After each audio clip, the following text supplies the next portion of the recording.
네, 우리 사랑하는 성도님들, 이른 아침 오신 분들 한 분 한 분마다 말씀 가운데 큰 은혜 있으시기 바랍니다. 신원하 교수님이라고 신학교 교수님이 계신데 이분이 책을 썼는데 책이 죽음에 이르는 7가지 죄라는 책이에요. 죽음에 이르는 7가지 죄라는 책인데 이제 기독교 역사 중에 특별히 1500년 정도의 1500년 동안 내려오는 그런 많은 죄의 항목 중에 우리 그리스도인들이 정말 이거는 경계해야 된다. 이건 너무 큰 죄다. 그래서 7가지 항목에 해당한 대죄를 이분이 이제 설명을 한 거예요. 그 7가지 항목에 해당하는 죄가 뭐냐면 첫째, 교만. 교만. 다른 사람들보다 자기를 막 높이고 심지어 하나님보다 더 높아지려고 하는 교만. 두 번째가 시기.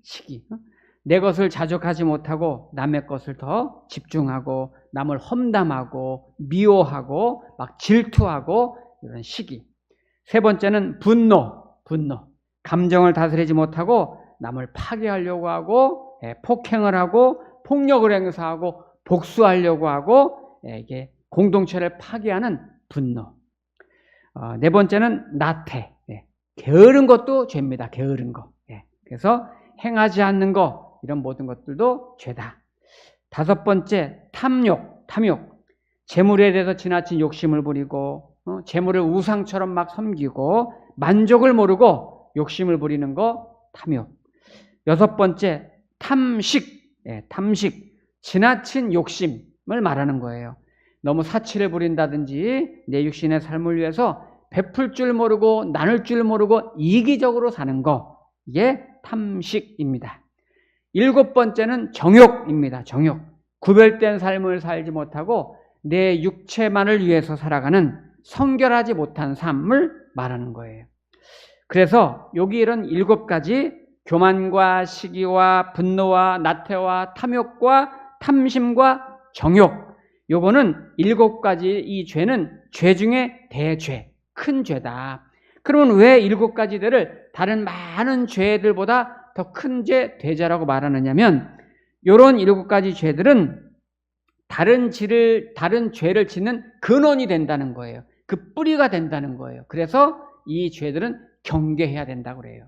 그런데 여기 보면 그 모든 죄의 근원이 되는 이 7가지 죄를 대죄라고 하는데 그 중에서도 7가지 중에서도 더 큰 죄가 있는데 그것이 뭐냐면 교만이라는 거예요. 교만.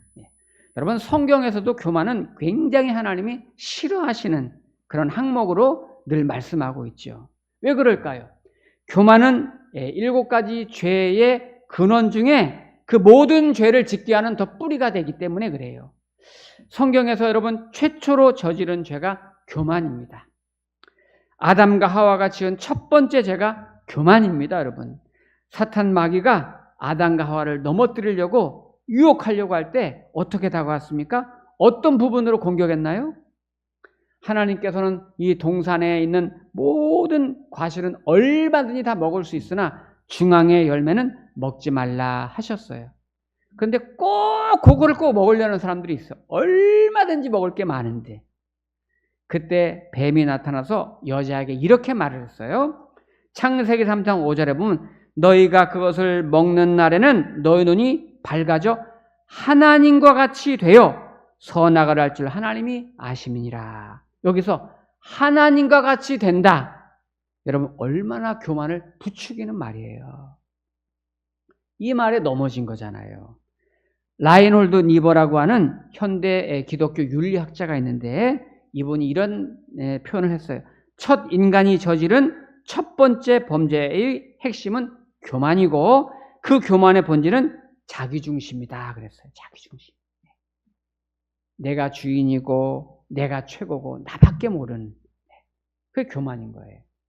그런데 오늘 성경 본문에서도 예수님의 그 12제자들 예수님을 말씀을 듣고 따르는 그 제자들이 서로 누가 크냐 누가 높냐 이런 이제 다툼을 벌이고 있는 거예요.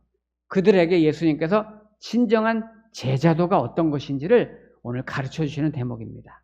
자, 첫 장면이 어떻게 시작됐나 한번 보겠습니다. 9장 33절 말씀 보시면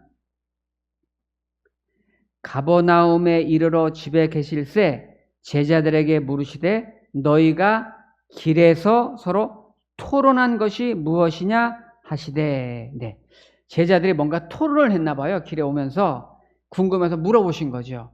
여러분, 우리가 대화를 하고 토론하는 건 좋은 일이에요. 어떤 주제를 가지고 여러분 얘기 나누는 건 굉장히 좋은 일인데요.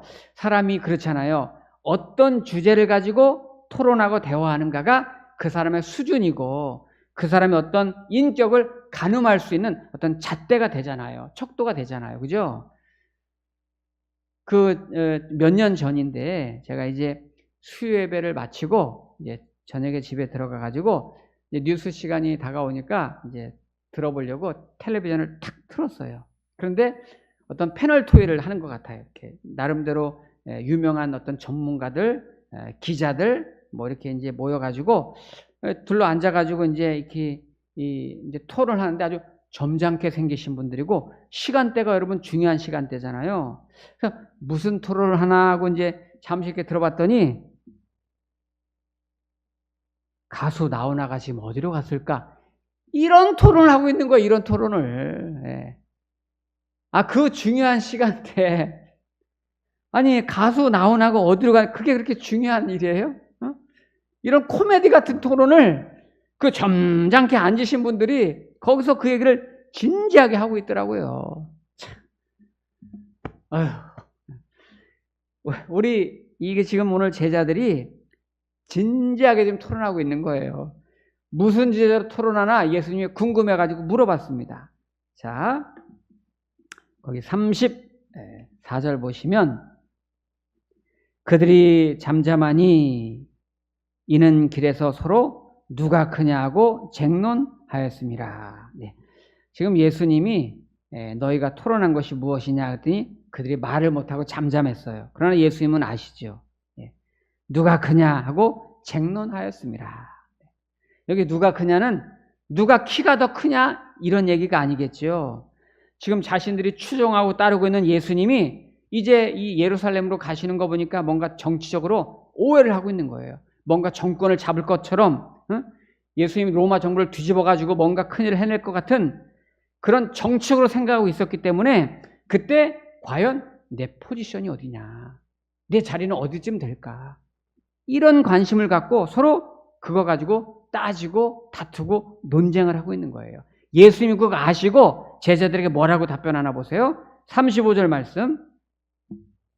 예수께서 앉으사 12 제자를 불러 이르시되 누구든지 첫째가 되고자 하면 뭇 사람의 끝이 되며 뭇 사람을 섬기는 자가 되어야 하리라 하시고. 아멘. 맞죠? 예수님은 첫째가 되고 싶으면 끝이 되라. 뭇 사람을 섬기는 자가 돼. 이렇게 말씀하세요. 리처드 포스터라는 분이 계신데 이분이 기도에 관련된 책을 많이 쓰신 분으로 유명하죠. 이분이 쓴 책 중에 책 제목이 굉장히 오래되고지만 좋은 책이 있어요. 책 제목이 뭐냐면 돈, 섹스, 권력. 이게 책 제목이에요. 이런 책을 쓰셨는데 우리 그리스도인들이 신앙생활 하면서 정말 조심해야 될 유혹이 3가지가 있다. 돈과 성과 권력, 여기에 대한 유혹이 우리에게 많다는 거예요. 그래서 이런 것들 중에서 아주 미묘하게, 여러분 진지하게 생각해 보세요. 어떤 의미에서는 아주 강력하게 우리를 유혹하고 있는 거. 우리는 별로라고 생각하고 있는데 나는 뭐 아니라고 생각하지만 사실은 우리에게 강력하게 유혹하고 있어서 미묘하게 내가 빨려드는 유혹이 있어요. 그게 뭐냐면 권력의 유혹입니다. 권력의 유혹. 자, 생각해보면 어때요? 그거는 뭐 저 국회의원들이나 하는 거고 뭐 정치하는 분들이 하는 거지. 우리가 이렇게 생각할 수 있지만 아닙니다, 여러분. 가정에도 있습니다, 권력이. 예를 들어서 여러분, 부부싸움하는 본질이 뭐예요? 권력 싸움하는 거예요. 부부싸움도. 가정의 주도권을 내가 지냐 네가 지느냐 이거 아니에요? 왜 부부싸움을 해요? 싸움할 이유가 없는데 내 마음대로 내 뜻대로 안 된다는 거잖아요. 그러니까 다툼이 일어나는 거네. 결국 권력이에요. 며느리하고 시어머니하고 고부간의 갈등 가끔 나오죠. 왜 다툼이 일어납니까? 누가 주도할 거냐? 옛날 말 누가 곳간 열쇠를 가질 거냐? 이런 거잖아요. 이것도 권력이에요. 어린 자녀들이 부모님에게 대들 때가 있어요.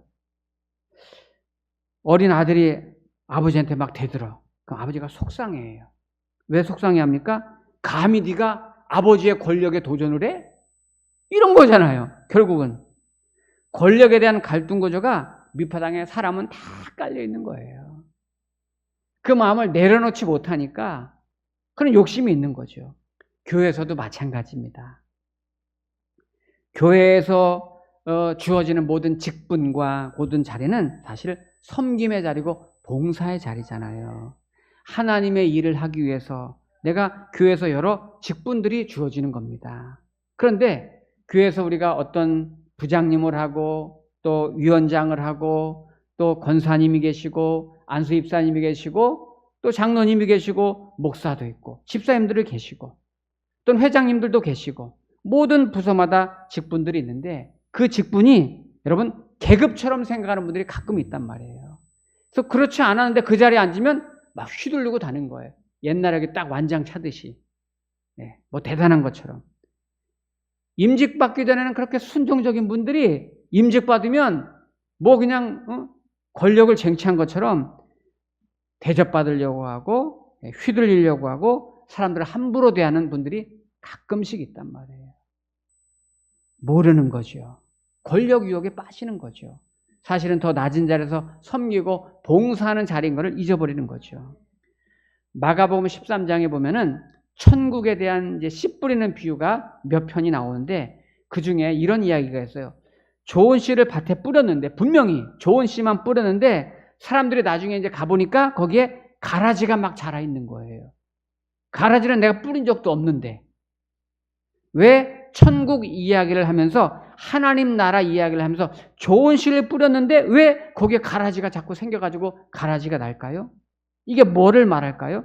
우리가 교회든지 하나님의 나라를 이루어 가는데 복음을 전파하다 보면 없으면 좋은데 없어야 좋은데 이런 비정상적인 일들이 불쑥불쑥 생겨난다는 거예요.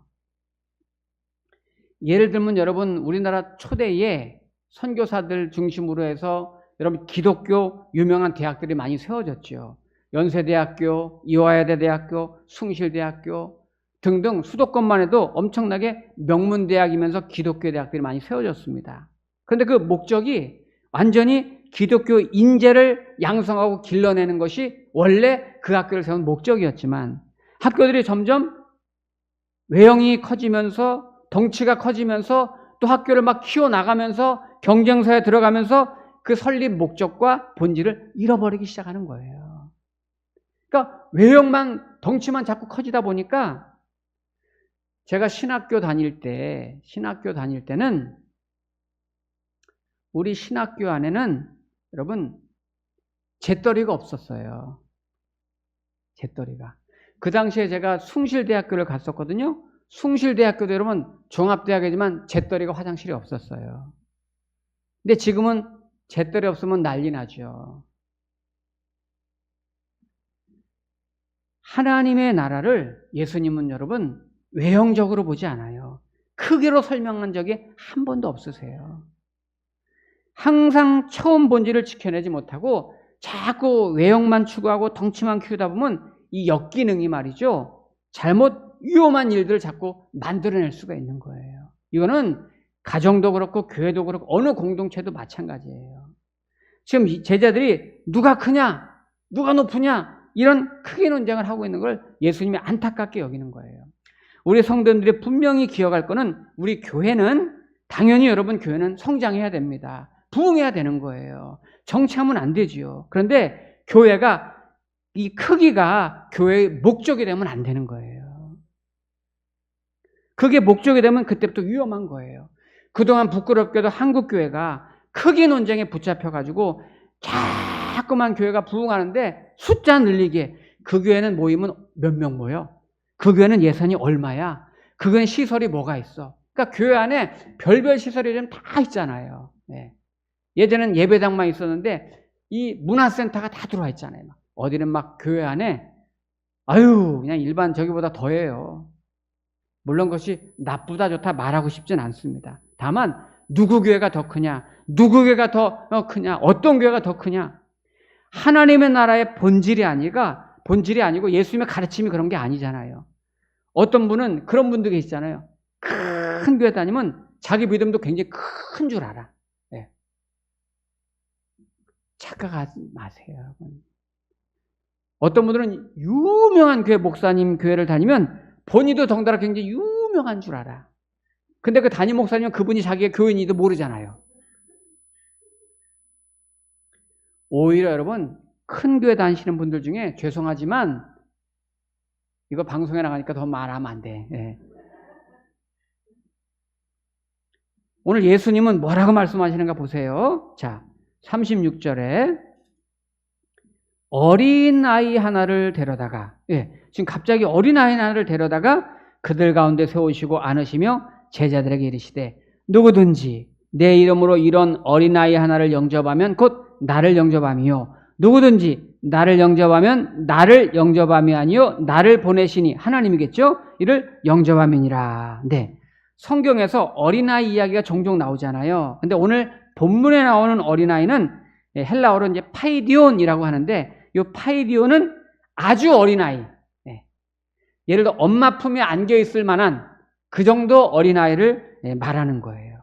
그럼 왜 예수님은 오늘 이 이야기를 하시는지 갑자기 어린아이를 비유하셨을까? 이 당시 시대적 배경으로 볼 때 인구 숫자를 셀 때 그 숫자에 포함되지 않는 사람의 부류가 있는데 여자와 어린아이입니다. 예를 들어서 예수님이 5,000명을 먹이셨다. 그럼 5,000명에는 남자 성인들만 말하는 거예요. 이 말은 어린아이는 아직 사람 취급을 안 받는다는 거예요. 무가치하다, 무익하다, 뭐 굳이 표현하자면 잉여 인간 같은. 예수님께서는 그런 어린아이를 앞으로 부르시고 안으신 다음에 내 이름으로 이런 어린아이 하나를 영접하면 곧 나를 영접한 것이다. 이렇게 말씀하세요. 이 말은 섬김에 대한 핵심 가치가 뭔지를 말씀하시는 거죠. 진짜 겸손이 뭔지를 말씀하시는 거죠. 정말 하나님의 나라의 성도가 맞다면 어떤 사람까지도 섬겨야 되느냐? 세상의 기준으로 볼 때 무가치한 사람, 또 무익한 사람이라고 생각하는 그런 사람까지도 내가 영접하고 환영하고 섬겨줄 때 진짜 그 사람이 큰 사람이라는 거예요. 가끔 보면 여러분 대통령 선거 막 할 때 그 포스터에 보면 대통령 후보가 어린아이 이렇게 안고 있잖아요. 그죠? 성경을 보신 것 같기도 하고. 네. 여러분, 이 당시 어린아이는 인격으로 취급받지 못했어요. 관심의 대상이 아니에요.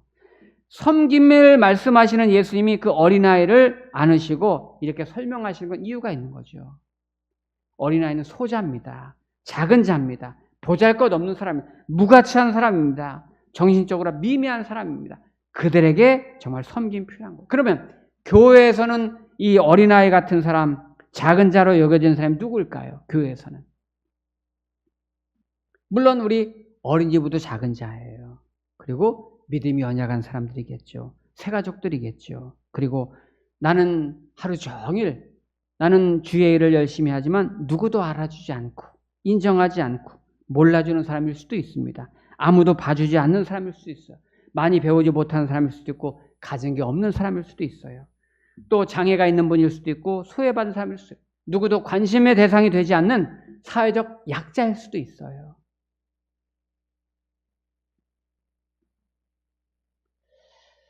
그 좁은 골목길에서 어느 할머니가 리어커를 끌고 갑니다. 그런데 그 리어커에 짐이 많아서 손주가 뒤에서 이렇게 밀어주고 갑니다. 손주는 7살 됐어요. 어린아이죠. 할머니가 낑낑매고 힘겹게 오르막길을 천천히 올라갑니다. 좁은 골목길에 올라가다가 사람들이 아우 하는 아우디, 그 외제차를 스크래치를 낸 거예요. 긁어버린 거예요. 짐이 많으니까 어떻게 외제차를 가다가 긁었으니. 여러분 아시죠?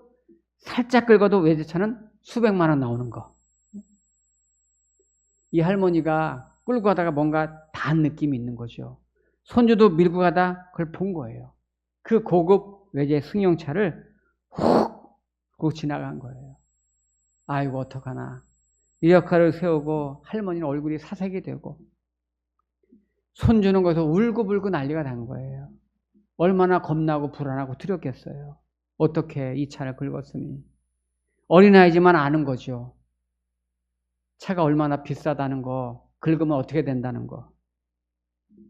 마침 또 그 좁은 골목에 오고 가는 사람들이 그걸 봤어요. 아이고 어떡해, 아이고 어떡해, 큰일 났네. 저 할머니 어떡해. 저 비싼 차를 어떡해. 웅성웅성하니까 그 차가 세워져 있는 앞에 그 구멍가게에서 신사가 나옵니다. 마침 자기 차량입니다. 그 일이 일어난 거죠. 신사가 어떻게 했을까요? 얼른 달려와서 살펴보니까 어떻게 했을까요? 그 할머니를 막 붙들고 그 손자를 막 붙들고 막 소리 지르고 그럴 줄 알았는데 그렇게 하지 않았어요. 차 주인이 얼른 달려와서 할머니 죄송합니다. 아이야 미안하다. 얼마나 놀랬니? 얼마나 놀라셨습니까? 제가 이 좁은 골목길에 차를 세우면 안 되는 건데 저 때문에 통행에 불편하셨죠? 놀라셨죠? 죄송합니다. 혹시 다친 데 없으세요? 얼른 조심히 가세요. 챙겨주면서 보냈다는 거예요. 성도 여러분, 이 아우디를 탄 사람이 잘 사는 게 아니라 이런 마음을 가진 사람이 잘 사는 사람이에요. 여러분 어떤 사람이 잘 사는 사람입니까? 돈이 많은 부자예요? 많은 언제든지 내가 쓰고 싶은 거 쓰고 사고 싶은 거 사고 잘 먹고 잘 사는 게 그게 잘 사는 사람입니까? 아닙니다, 여러분. 정말 잘 사는 사람은 나눌 수 있는 사람, 섬길 수 있는 사람, 함께 할 수 있는 사람, 진짜 잘 사는 사람이잖아요. 그 사람이 잘 사는 거죠.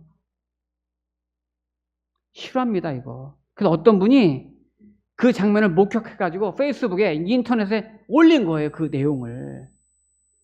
그러니까 아우디 회사에서 그걸 보고서 공개적으로 그걸 광고 영상을 만들었어요.